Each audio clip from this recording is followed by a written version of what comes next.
a primeira coisa que a gente tem que deixar claro é que orixá, Exu, é uma divindade. Então, se é uma divindade, é uma energia que vem de Deus, é uma energia divina, tá? Orixá Exu, ele surgiu, né, na cultura Nagô-Yorubá, ele teve origem lá. E na cultura Nagô-Yorubá não existe diabo, não existe demônio. Para eles isso é algo que não existe.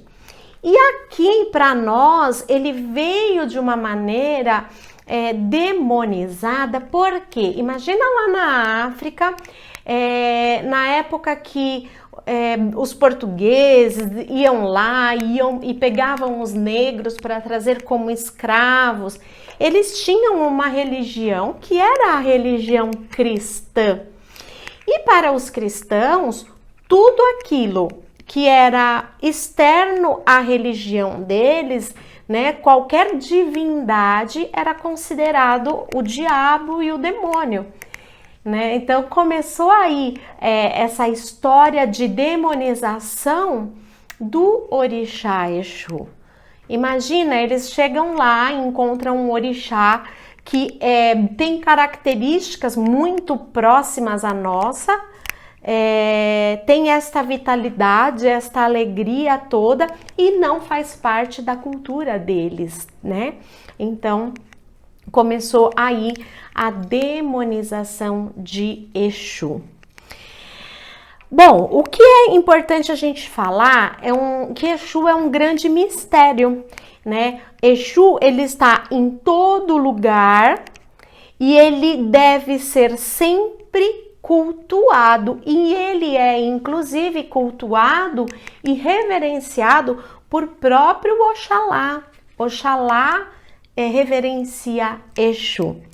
E aí a gente, para entender um pouquinho desse mistério, nós temos algumas lendas, mitos, histórias contadas para que a gente consiga entender o porquê de algumas coisas.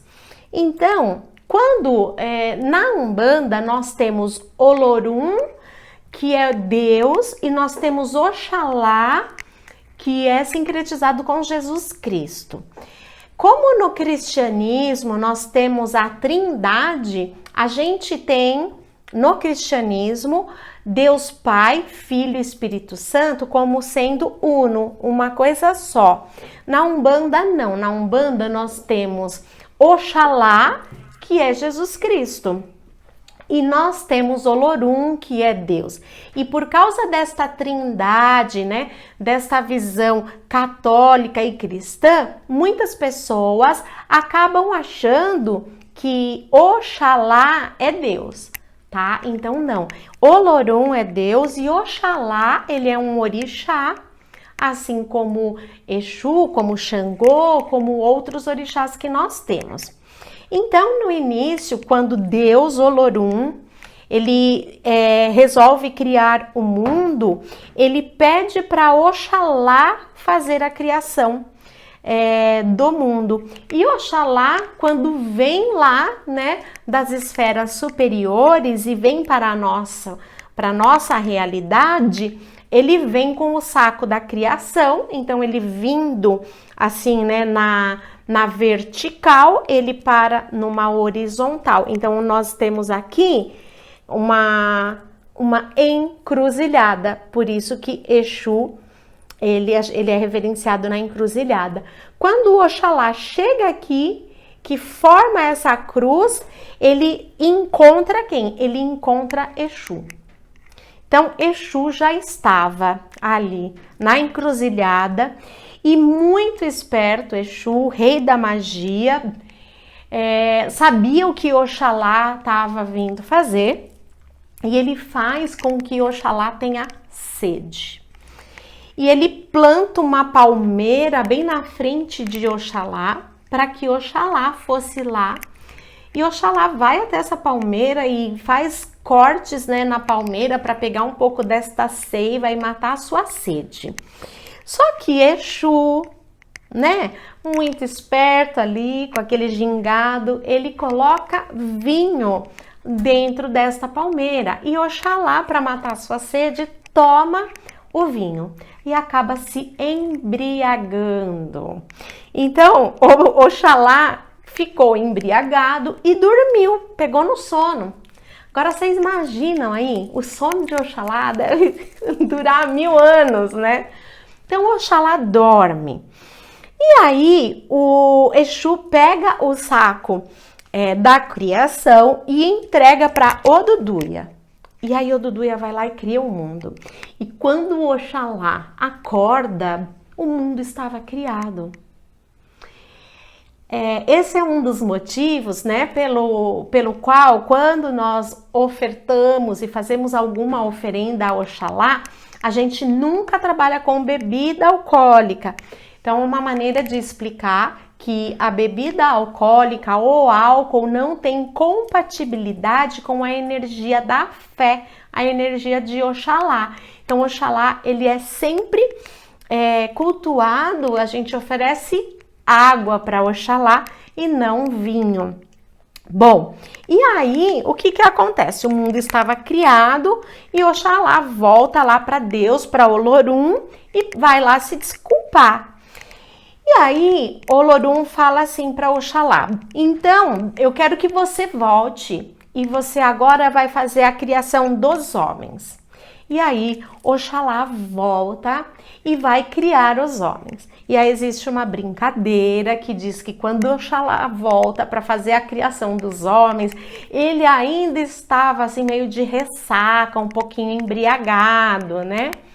E ele pega e vai criar o homem através do barro. E aí ele põe o homem no forno, como ele estava ainda meio embriagado, uns ficaram mais queimadinho, outros saíram mais branquinho, um gordinho, outro magrinho. Então, por isso a gente brinca e diz que as pessoas são diferentes, de cores diferentes, temos traços, né, estereótipos diferentes. Bom, muito bem, aí Oxalá cria todo o mundo, cria na verdade, as pessoas. E aí os outros orixás querem saber quem é Oxalá, quem é este orixá tão poderoso que criou os homens. E os orixás, eles começam a querer visitar Oxalá. Só que Exu, mais esperto de todos eles, enquanto os outros querem visitar Oxalá, Exu, ele vai até a casa de Oxalá e diz que quer morar com Oxalá. Oxalá, como é um orixá do perdão e ele é misericordioso, ele perdoa Exu. E ele fica tão grato com a reverência que Exu tem com Oxalá, com este ato de ir lá e pedir desculpas pelo que fez e querer estar ao lado de Oxalá para aprender com Oxalá. Então, Oxalá perdoa e fala assim: bom, eu estou tão agradecido que eu vou então te dar esta encruzilhada que está aqui na frente da minha casa para você morar, Exu. E todos aqueles que vierem me visitar, eles vão ter que passar por você antes e te oferendar antes.